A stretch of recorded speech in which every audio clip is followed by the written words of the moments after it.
Kayo po, Mayor, ay naandun parati. Kahit wala po kayong kailangan sa amin, naandyan kayo po. You will give us everything and expecting nothing in return. Yun po yung kitang-kita po sa inyo. Sir, I will accompany you to Davao. Yun din po yung aking plano.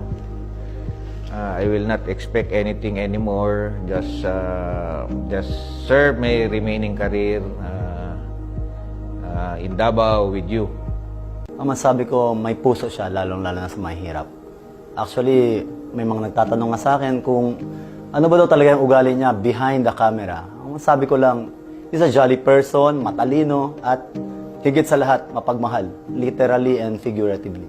Para sa akin, isa sa natutunan ko kay PRRD ay yung pagiging mabait, pagbibigay respeto sa kanyang mga security.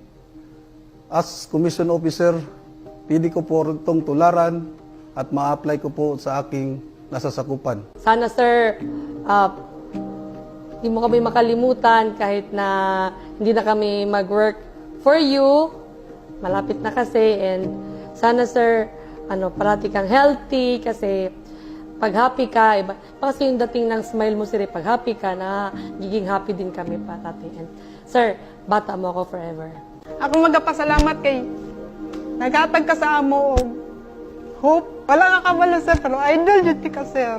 Kasi idol kayo tika sa dili kay tungod sa imong leadership o sa imong nabuhat sa amo kundi tungod sa imong pagkamaayong tao. Naarami permi sir, maga-support sa imo ha sir.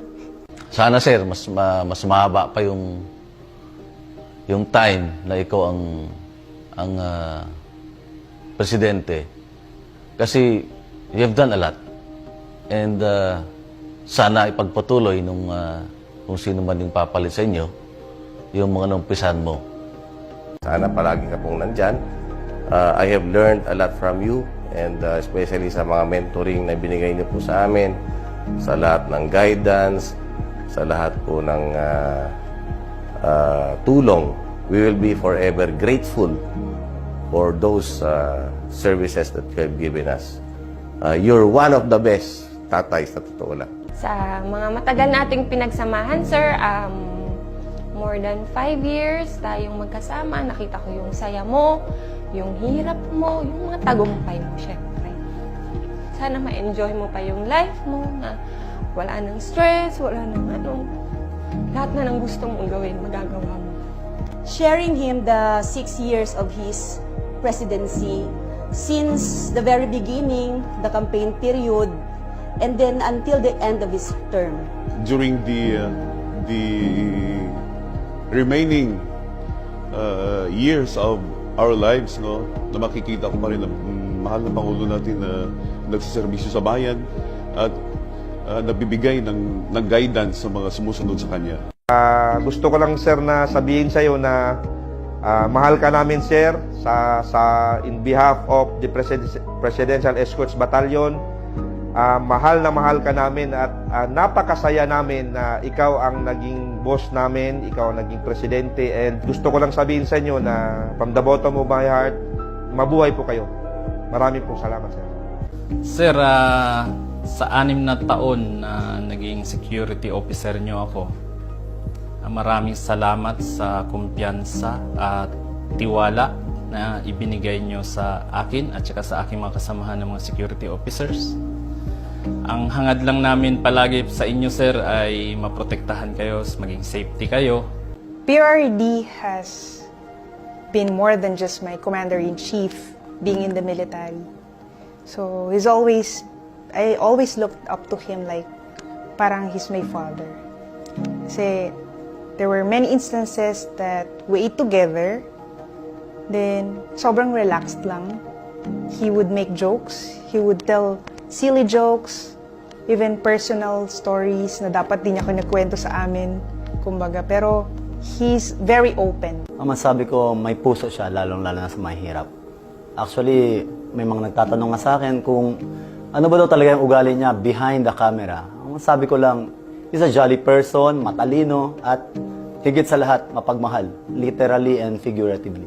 Mahigit 5 taon ko na nakasama ang ating Pangulo. Doon ako palagi sa kanyang likod. Nakita kung gaano siya katapat sa ating bansa at sa mga mamayang Pilipino. Kayo, sir, kasi hindi mo kami trinit na mga security mo. Yun lang talaga actually yung nakaano sa amin na we were treated as part of your family. So, I'm really, really proud to have the honor to work with you as your aide. And in TV, you see him wearing barong, but after all the fiasco is over, he goes back and he changes into comfortable clothes, baggy shirts, jogging pants, chinelas, and he will enjoy a simple dish with us. He is the kind of person na pag nakikita mong kumakain, sobrang ganado. Kahit na yung ulam bulad, parang pati ikaw gaganahan kasi papaisip ka, parang sarap ng bulad, kakain na lang din ako. So seeing him like that, na simple pleasures in life, he enjoys very much. Wait lang, naiyak ako. Bisit! I will always remember all the lessons you've taught me throughout my career and for the rest of my life. PRRD was always a father figure, not only to me but to all of us. My special story about this is that when I had a miscarriage, he was very considerate and he was very concerned, and he let me to take time to rest and recover from the incident. He also tried to comfort me with his words and positive perspective. So I really appreciate that.